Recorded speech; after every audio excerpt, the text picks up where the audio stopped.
You're standing there, mid-conversation, and something shifts. Not loudly, not dramatically, but you feel it.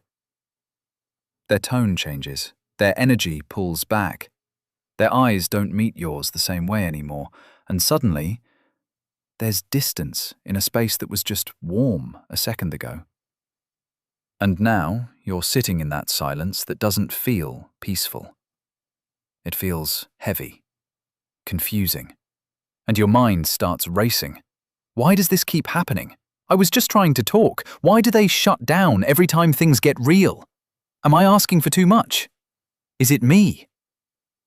And here's the part that hits the hardest. You start shrinking yourself just to keep them close.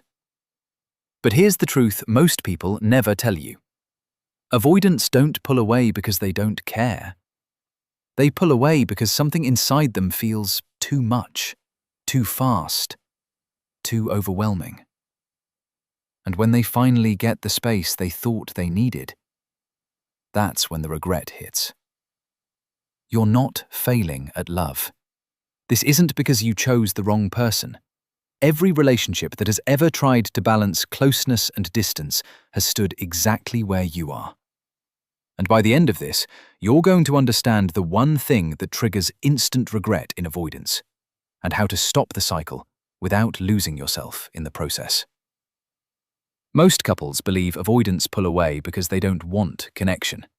But the real truth is, they pull away because their nervous system doesn't feel safe holding that level of emotional closeness.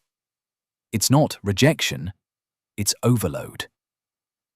What looks like distance on the outside is actually protection on the inside. Because when an avoidant starts to feel emotionally exposed, their body reacts before their mind can explain it. It reads intensity as danger. Not physical danger, emotional danger. And here's what nobody explains. When safety leaves a relationship, love doesn't disappear.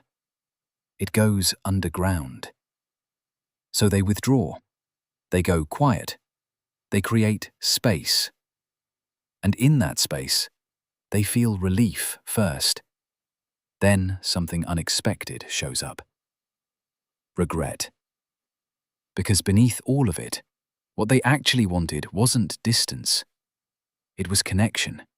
They didn't know how to stay inside. This isn't about trying harder. Not more talking, not more explaining, not more chasing. It's about emotional safety. And once you see what breaks that safety, everything starts to make sense. Most couples think pushing for clarity brings them closer. But for an avoidant, it often feels like pressure closing in. When conversations start sounding like demands, "Why are you like this? Just tell me what you feel." Their nervous system doesn't hear curiosity. It hears judgment. It hears that they're failing at something they don't even fully understand themselves. And inside, something tightens. Something says, "I need to get out of this." But when the energy shifts, when instead of pressure, there's presence, instead of demand, there's patience, something in them softens. You saying, "I can feel something's off. I'm here when you're ready," doesn't trap them. It gives them space to come back. And when that happens, the walls between you start lowering without force. Most people believe emotional availability means speaking feelings instantly. But avoidants don't work like that. They don't process emotions in real time. They process them in space. So when they're asked to explain what they feel on the spot, their mind doesn't open. It freezes. Not because they don't care, but because what they feel is too layered, too unfamiliar, too much all at once. Inside, there's a quiet panic. I don't even understand this yet. How do I say it out loud? And when that moment is met with pressure, they shut down further. But when it's met with permission, when you say you don't have to have the words right now, they feel relief. And in that relief, they slowly find their way back to you. Most couples interpret distance as disinterest. But beneath the surface, avoidants are often trying not to lose themselves. For them, closeness can feel like disappearing, like their identity is being absorbed into the relationship. Not because of you, but because of old patterns wired deep into how they learned love. So when things feel intense, they pull back to breathe, to feel like themselves again. And when that space is respected instead of questioned, something changes. When you say, "I understand you need space, I'm still here," you remove the threat. You stop making closeness feel like a cost. And that's when they begin to associate connection with safety instead of pressure. Most relationships fall into a pattern they don't even realize they're repeating. The more one person reaches, the more the other retreats. The more the other retreats, the more the first reaches harder. It feels personal, but it's not. It's a loop. A nervous system dance between fear of abandonment and fear of being overwhelmed. Inside you, there's a voice saying, "Don't leave me." Inside them, there's a voice saying, "Don't trap me." And both of you are reacting to protect yourselves. But when you stop chasing, something unexpected happens. They stop needing to run. And in that stillness, connection has a chance to rebuild without pressure. Most people think it's the argument that creates distance, but it's not the explosion that pushes avoidance away. It's the slow buildup before it. The tension, the expectations, the unspoken emotions stacking quietly in the background. It's like pressure filling a sealed space, and eventually they escape just to breathe again.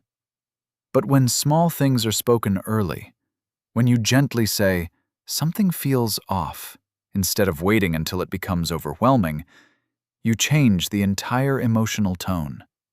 You turn conflict from something explosive into something manageable. And that's when repair becomes possible, instead of avoidance. Most people see silence as rejection, but avoidant silence is often something else entirely. It's processing. It's regulation. It's them trying to come back without making things worse. But when that silence is misunderstood, when it's met with assumptions or frustration, it turns into distance. You start filling in the blanks with stories that hurt you. They don't care. They're done. But inside them, something much quieter is happening. I just need time to come back right. And when that silence is met with patience instead of pressure, it transforms. It stops being a wall and becomes a bridge. And here's the one thing that triggers instant regret in avoidance. It's not losing control. It's not even losing the relationship itself. It's realizing they pushed away someone who made them feel safe. Not controlled, not overwhelmed, not judged. Safe. Because that kind of connection is rare for them. And when they leave something that felt safe, the relief doesn't last. What replaces it is something deeper. Loss. A quiet realization that says, they weren't trying to trap me. They were trying to love me. And that realization doesn't fade quickly. It stays. This isn't about changing who they are. It's about changing the emotional environment between you. Because when you understand this, you stop reacting from hurt and start responding from awareness. You stop chasing connection and start creating safety. And that changes everything. Because this isn't a technique, it's who you become.